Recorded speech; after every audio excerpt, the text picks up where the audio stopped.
Assalamualaikum warahmatullahi taala wabarakatuh. Salam sejahtera untuk kita semua. Perkenalkan nama saya Muhammad Triana dengan NIM P279041210068. Di sini saya akan mempresentasikan salah satu tugas dari mata kuliah Pancasila oleh Bapak Anwar Aulia, yaitu tentang dinamika pelaksanaan Undang-Undang Dasar 1945. Nah, di sini ada pengertiannya. Budaya negara itu yaitu peraturan perundang-undangan yang tertinggi dalam negara dan merupakan hukum dasar negara tertulis yang mengikat berisi peraturan yang harus ditaati. Jadi undang-undang negara ini menjadi peraturan perundang-undangan yang tertinggi dalam satu negara. Dalam hal ini berarti dalam negara Kesatuan Republik Indonesia, dan selain itu juga UUD negara ini menjadi hukum dasar negara yang tertulis dan tentunya mengikat dan juga berisi aturan-aturan yang harus kita taati sebagai warga negara Indonesia. Nah, hukum dasar negara ini itu meliputi keseluruhan sistem ketatanegaraan, jadi mencakup keseluruhan sistem ketatanegaraan juga, yang tentunya ini berupa kumpulan aturan-aturan yang membentuk negara, dan juga tentunya dalam hukum dasar negara ini yaitu juga mengatur pemerintahannya. Nah, ini ada sejarah perumusan Undang-Undang Dasar 1945. Apa sih sejarah perumusannya? Yang pertama tuh di sini dibentuknya BPUPKI atau Badan Intelijen Usaha Persiapan Kemerdekaan Indonesia pada tanggal 29 Mei 1945, di mana BPUPKI ini diketuai oleh Dr. Rajiman Dwietio-Diningrat. Nah, selanjutnya sidang pertama BPUPKI ini pada tanggal 29 Mei sampai 1 Juni 1945, di mana pada sidang pertama ini ada 3 tokoh yang memberikan usulan atau rumusan dasar negara. Itu ada Muhammad Yamin, Dr. Supomo, dan juga Insinyur Soekarno. Dan selain itu juga ini menghasilkan Pancasila sebagai dasar negara atas usulan dari Insinyur Soekarno. Nah, ini selanjutnya pada tanggal 22 Juni 1945, BPUPKI ini membentuk panitia 9 yang terdiri dari 9 orang tentunya. Nah, di si panitia 9 ini itu tugasnya merancang pembukaan Undang-Undang Dasar 1945 atau yang dikenal dengan Piagam Jakarta atau Jakarta Charter. Pada tanggal 18 Agustus 1945, Piagam Jakarta atau pembukaan Undang-Undang Dasar 1945 ini itu kemudian disahkan oleh Panitia Persiapan Kemerdekaan Indonesia atau bisa disebut juga dengan PPKI. Nah, pada tanggal 29 Agustus 1945 ini, pengesahan Undang-Undang Dasar 1945 itu dikukuhkan oleh Komite Nasional Indonesia Pusat atau KNIP. Nah, ini ada kedudukan Undang-Undang Dasar 1945. Ini ada menurut UU nomor 12 tahun 2011 maksud saya, dan juga di sini ada menurut ketetapan MPR. Nah, pada menurut Undang-Undang nomor 12 tahun 2011 bahwa Undang-Undang Dasar 1945 ini menempati urutan pertama hierarki peraturan perundang-undangan, artinya bahwa Undang-Undang Dasar 1945 ini dijadikan sumber hukum bagi aturan di bawahnya dan juga tidak boleh bertentangan dengan Undang-Undang Dasar 1945. Jadi UUD 1945 ini dijadikan sebagai sumber bagi aturan di bawahnya dan juga tentunya tidak boleh bertentangan dengan undang-undang. Ini juga ada menurut ketetapan MPR bahwa pembukaan Undang-Undang Dasar 1945 sebagai pernyataan kemerdekaan yang terperinci yang mengandung cita-cita luhur dari proklamasi kemerdekaan 17 Agustus 1945 dan yang memuat Pancasila sebagai dasar negara. Dalam pembukaan Dasar 1945 ini tentunya di dalamnya itu memuat Pancasila sebagai dasar negara. Nah, ini tuh merupakan satu rangkaian dengan proklamasi kemerdekaan 17 Agustus 1945 dan oleh karena itu tidak dapat diubah oleh siapapun. Jadi Undang-Undang Dasar 1945 ini itu tidak dapat diubah oleh siapapun, termasuk MPR. Nah, karena kenapa sih hal tersebut tidak dapat diubah? Itu alasannya karena merubahnya pembukaan Undang-Undang Dasar 1945 ini berarti sama halnya dengan pembubaran negara Republik Indonesia. Jadi tidak bisa diubah oleh siapapun gitu. Pembukaan Undang-Undang Dasar 1945 ini. Ini adalah hierarki peraturan perundang-undangan. Yang pertama, di sini dari atas sampai ke bawah, bahwa peraturan perundang-undangan tertinggi itu ada Undang-Undang Dasar 1945, di bawahnya ada TAP MPR atau ketetapan MPR, selanjutnya ada undang-undang, ada peraturan pemerintah pengganti undang-undang, ke bawahnya lagi ada peraturan pemerintah, peraturan presiden, ke bawahnya lagi ada peraturan daerah atau perda provinsi, dan juga ke bawahnya lagi ada peraturan daerah atau perda kabupaten atau kota. Jadi di sini jelas bahwa Undang-Undang Dasar 1945 menjadi peraturan tertinggi dalam peraturan perundang-undangan. Dan di sini ada hakikat Undang-Undang Dasar 1945. Yang pertama itu ada pembukaan UUD 1945 sebagai tertib hukum tertinggi, sudah jelaskan tadi, di mana dalam hal ini itu memuat pokok-pokok pikiran, yaitu yang pertama pokok pikiran persatuan, yang kedua pokok pikiran keadilan sosial, yang ketiga pokok pikiran kedaulatan rakyat, yang keempat pokok pikiran ketuhanan yang Maha Esa menurut dasar kemanusiaan yang adil dan juga beradab. Nah, yang kedua ini ada pembukaan Undang-Undang 1945 sebagai pokok kaidah yang fundamental. Fundamental di sini berarti pokok ya, pokok kaidah yang fundamental gitu.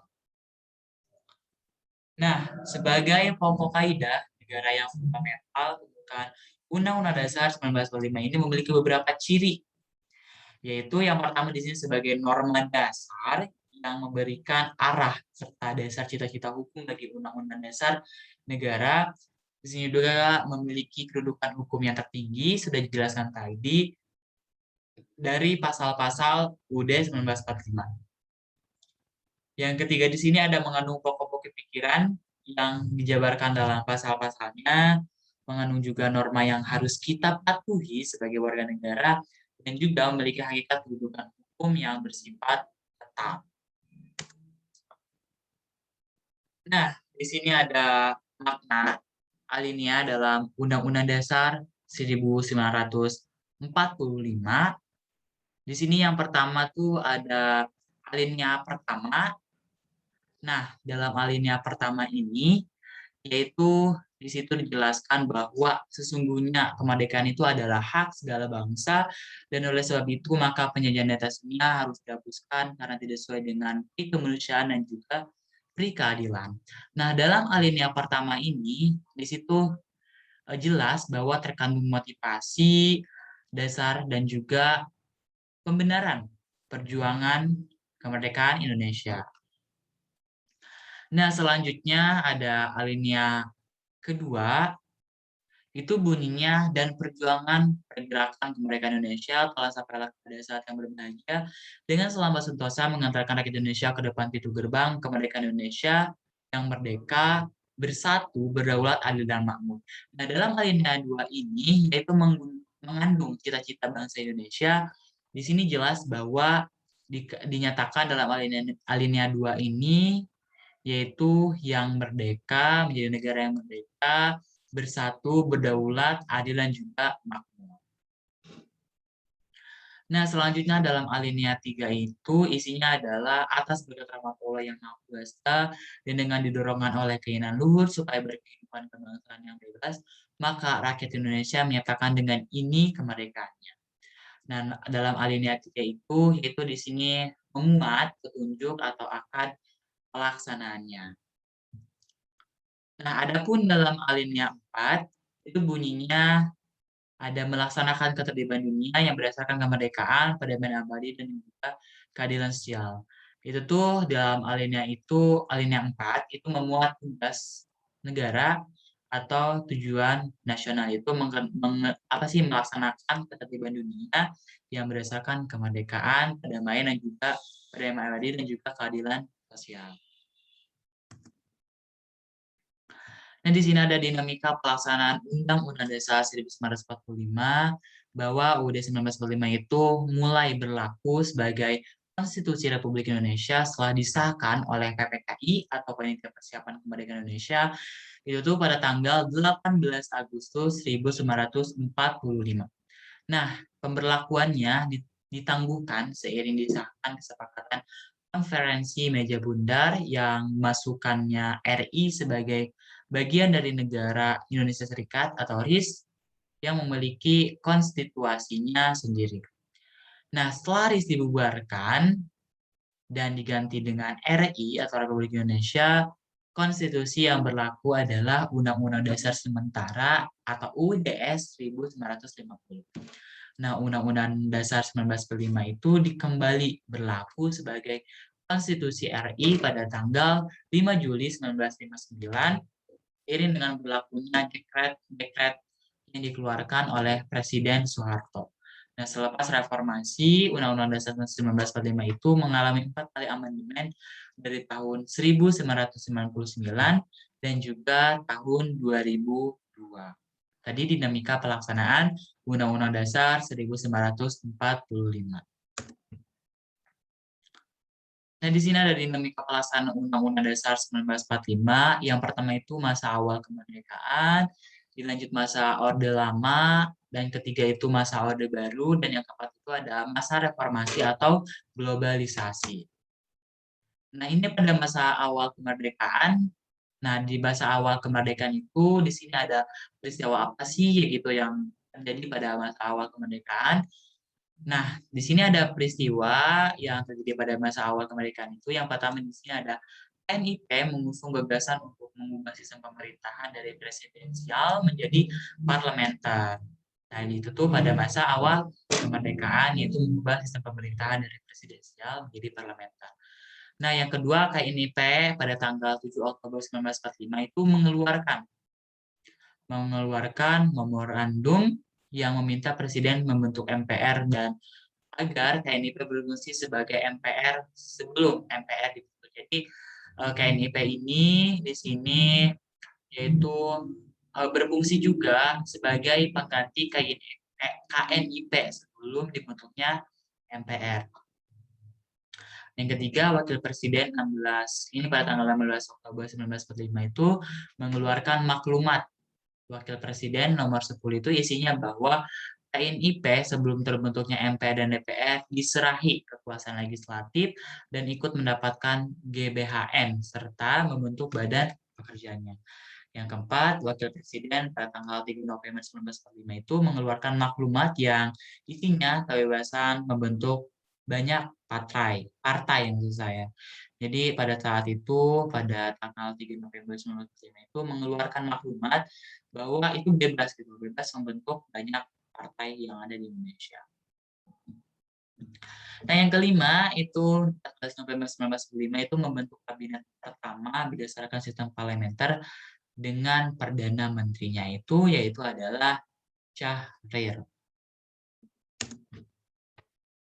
Dan di sini ada masa awal kemerdekaan, itu ada negara RIS. Negara RIS ini mulai 27 Desember 1945 sampai 17 Agustus 1950. NKRI berubah menjadi negara RIS itu berdasarkan pada konstitusi RIS sebagai hasil kesepakatan KMB di Belanda. Dan juga untuk NKRI itu mulai berlaku pada tanggal 17 Agustus 1945, NKRI itu kembali menjadi negara konstitusi yang berbeda, yaitu Undang-Undang Dasar Sementara pada tahun 1950. Nah, di sini pada masa awal kemerdekaan itu ada NKRI atau Negara Kesatuan Republik Indonesia. Itu di sini ada sesuai amanah UUDS 1950 bahwa harus diadakan pemilu dalam waktu dekat dengan merumuskan undang-undang tetap daripada UUDS 1950. Nah, pada bulan September dan Desember 1950 itu sudah dilaksanakan juga pemilu untuk pertama kalinya dengan rangka memilih anggota DPR dan juga Dewan Konstituan. Itu dilaksanakan pada bulan September dan juga Desember 1950. Nah, Dewan Konstituante ini bertugas untuk membuat undang-undang dan juga menggantikan UUD 1950. Nah, akan tetapi sampai tahun 1959 tidak berhasil memuat undang-undang sehingga pada saat itu tuh muncul gagasan untuk mengembalikan Piagam Jakarta dalam Undang-Undang Dasar 1945. Nah, Dewan Konstituante itu mengalami jalan buntu sehingga pada 5 Juli 1999 Presiden itu mengeluarkan dekret yang berdasarkan pada hukum darurat negara yang dikenal dengan Dekret Presiden 5 Juli 1999. Nah, itu tuh isinya yang pertama menetapkan pembubaran konstituante, diberlakukannya juga kembali Undang-Undang 1945 dan juga pembentukan MPRS dan DPRS.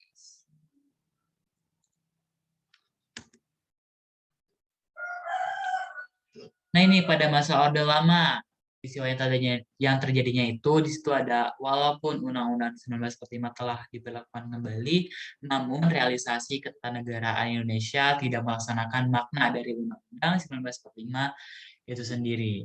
Nah, secara ideologi Orde Lama banyak dipengaruhi paham komunis yang menyebabkan banyak penyimpangan ideologi itu dituangkan dalam berbagai kebijakan negara. Misalnya, dikukuhkannya Nasakom atau nasionalisme, agama, dan komunis, itu tuh merupakan gagasan dari Presiden Soekarno dan sangat menguntungkan posisi PKI saat itu. Nah, yang kedua dipaksakan juga doktrin negara dalam keadaan revolusi sehingga masa jabatan presiden menjadi seumur hidup pada masa itu. Di akhir tahun 1965 juga dan awal 1966 terjadi krisis atau perpecahan politik dan ekonomi yang keras sekali pada saat itu, dan puncak perpecahan politik yaitu terjadinya pemberontakan G30 SPKI pada tahun 1965. Nah, krisis politik dan ekonomi menyebabkan lahirnya Tripura atau Tiga Tuntutan Rakyat, itu dipelopori oleh pemuda, pelajar, dan mahasiswa, serta rakyat Indonesia. Nah, ini isi Tripuranya itu, yang pertama itu ada bubarnya PKI, bersihnya kabinet dari unsur PKI, turunnya harga atau perbaikan ekonomi. Nah, peristiwa Super Semar itu gelombang tekanan rakyat sangat kuat sehingga muncul surat pemerintah 11 Maret 1966 yang memberi wewenang kepada Letjen Soeharto untuk mengembalikan keamanan negara pada saat itu. Nah, sejak peristiwa inilah sejarah ketenagaan Indonesia itu dikuasai oleh kekuasaan Orde Baru. Nah, pada masa Orde Baru itu peristiwa yang terjadi. Yang pertama itu ada masa Orde Baru berada di bawah kepemimpinan Soeharto. Nah, masa ini sering disebut juga Orde Perbangunan. MPRS mengeluarkan berbagai macam keputusan penting, itu antara lain yang pertama di sini ada Ketetapan MPRS nomor 18 MPRS 1966 tentang Kabinet Ampera yang juga menyatakan agar Presiden menugasi pengemban Super Semar Jenderal Soeharto untuk segera membentuk Kabinet Ampera. Yang kedua itu ada Ketetapan MPRS nomor 17 MPRS 1966 yang dengan permintaan maaf menarik kembali pengangkatan pemimpin besar revolusi menjadi presiden seumur hidup pada saat itu. Nah, yang ketiga, Ketetapan MPRS nomor 20 MPRS 1966 tentang memorandum DPR GR mengenai sumber tertib hukum Republik Indonesia dan tata urutan perundang-undangan. Yang keempat, Ketetapan MPRS nomor 22 MPRS 1966 mengenai penyederhanaan kepartaian, keormasan, dan juga tentunya kekaryaan. Nomor 5 juga ada Ketetapan MPRS nomor 25 MPRS 1966 itu tentang pembubaran Partai Komunis Indonesia dan pernyataan tentang partai tersebut sebagai partai terlarang di seluruh wilayah Indonesia dan larangan pada setiap kegiatan untuk menyebar menyebarluaskan atau mengembangkan paham ajaran komunisme atau Marxisme dan juga Leninisme. Nah, di sini ada peristiwa yang terjadi pada masa Orde Baru dalam keadaan politik dan ekonomi tidak baik. Pada bulan Februari 1967, DPR GR mengeluarkan suatu resolusi yaitu MPRS agar mengadakan sidang istimewa pada bulan Maret 1967. Sidang istimewa tersebut mengambil suatu keputusan yaitu sebagai berikut. Yang pertama, Presiden Soekarno tidak memenuhi tanggung jawab konstitusional dan tidak juga menjalankan GBHN sebagaimana diatur dalam Undang-Undang Dasar 1945. Nah, sidang juga menetapkan berlakunya ketetapan nomor 15 MPRS 1966 tentang pemilihan atau penunjukan wakil presiden dan tata cara pengangkatan pejabat presiden dan mengangkat General Soeharto, pengembangan ketetapan nomor 6 9 MPRS 1966 itu sebagai pejabat presiden berdasarkan pasal 8 Undang-Undang Dasar 1945 sehingga dipilihnya presiden oleh MPR hasil pemilihan umum. Di bidang politik dilaksanakan juga pemilu yang dituangkan dalam Undang-Undang Nomor 15 1969 tentang pemilihan umum dan juga pemberlakuan suatu program negara yang dituangkan dalam GBHN yang disebut PELITA atau pembangunan 5 tahun. Nah, lambat laun program-program negara bukan yang diperuntukkan kepada rakyat, melainkan juga ternyata demi kekuasaan. Ini ada masa reformasi atau globalisasi di mana pada masa Orde Baru di bawah pemerintah Soeharto itu sampai tahun 1998 tidak mencemirkan pelaksanaan demokrasi tetap dicemari oleh KKN atau korupsi, kolusi, dan juga nepotisme. Nah, ekonomi Indonesia juga hancur, PHK dan pengangguran meningkat tajam pada masa reformasi ini, serta di sini tuh bermunculan krisis kepercayaan terhadap pemerintah dan juga politik. Nah, munculnya juga gerakan masyarakat yang dipelopori mahasiswa sebagai gerakan moral yang menuntut adanya reformasi di segala bidang. Nah, ini juga ada keberhasilan gerakan reformasi ditandai dengan pada masa reformasi atau globalisasi ini. Yang pertama, munculnya Presiden Soeharto digantikan oleh Profesor B.J. Habibie pada 21 Mei 1998 dan juga mengadakan amandemen terhadap beberapa pasal Undang-Undang 1945 yang dianggap memiliki kekurangan. Di antaranya ini ada Undang-Undang Politik 1999 yaitu Undang-Undang Nomor 2 Tahun 1999 tentang Partai Politik, Undang-Undang Nomor 3 Tahun 1999 tentang Pemilihan Umum, dan juga Undang-Undang Nomor 4 Tahun 1999 tentang Susunan dan Kedudukan MPR, DPR, dan juga DPRD. Nah, Undang-Undang Otonomi Daerah itu meliputi Undang-Undang Nomor 25 Tahun 1999 tentang pemerintahan daerah, Undang-Undang Nomor 25 Tahun 1999 tentang pertimbangan keuangan antar pemerintah pusat dan daerah, dan Undang-Undang Nomor 28 Tahun 1999 itu tentang penyelenggaraan negara yang bersih dan juga bebas dari KKN. Nah, melaksanakan pemilu pada tahun 1999 dan menghasilkan MPR, DPR, dan DPRD hasil aspirasi rakyat secara demokratis. Oke, itu saja yang dapat saya sampaikan. Terima kasih. Wassalamualaikum warahmatullahi wabarakatuh.